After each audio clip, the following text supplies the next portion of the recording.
বাবা লোকনাথের পাদুকা সহযোগে বর্ণাঢ্য শোভাযাত্রার মধ্যে দিয়ে অনুষ্ঠিত হল কালিয়াগঞ্জ নববারদী ধামের বাৎসরিক মহামিলন উৎসব। বৃহস্পতিবার সকালে গুদরি বাজার সংলগ্ন বাবা লোকনাথ মন্দির প্রাঙ্গণ থেকে শুরু এই শোভাযাত্রায় পা মেলান রায়গঞ্জের সাংসদ কার্তিক পাল, পুরপ্রধান রামনিবাস সাহা, ভারত সেবাশ্রমের স্বামী জ্যোতির্ময়ানন্দ মহারাজ সহ অগণিত লোকনাথ ভক্তরা।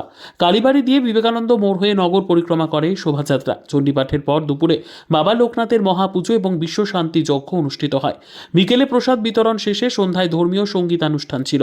কালিয়াগঞ্জ লোকনাথ মন্দির সেবা সংগঠনের দ্বিতীয় বর্ষ বাৎসরিক মহামিলন উৎসব উপলক্ষে শিশুদের নিয়ে লোকনাথ প্রতিকৃতি অঙ্কন প্রতিযোগিতা এবং নিঃশুল্ক স্বাস্থ্য পরীক্ষা শিবির অনুষ্ঠিত হয়েছিল বুধবার।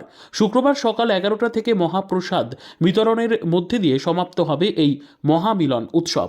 নবভারতী ধাম শ্রী শ্রী লোকনাথ মন্দিরের দ্বিতীয় বার্ষিকী মহামিলন উৎসব আজ আমাদের দ্বিতীয় বর্ষে পড়েছে। আজকে আমাদের সকালে বর্ণাঢ্য শোভাযাত্রা করে বাবার পাদুকা নিয়ে আমাদের মঙ্গলবাড়ি আনয়ন থেকে শুরু করে সারাদিন পুজো, হোম এবং পুজো আনতে প্রসাদ বিতরণ সহ সাংস্কৃতিক অনুষ্ঠান রয়েছে। এবং নবভারতী ধাম আমাদের গত বছরই আমাদের প্রথম উৎসব হয়েছে, এবার আমাদের দ্বিতীয় বর্ষপূর্তি।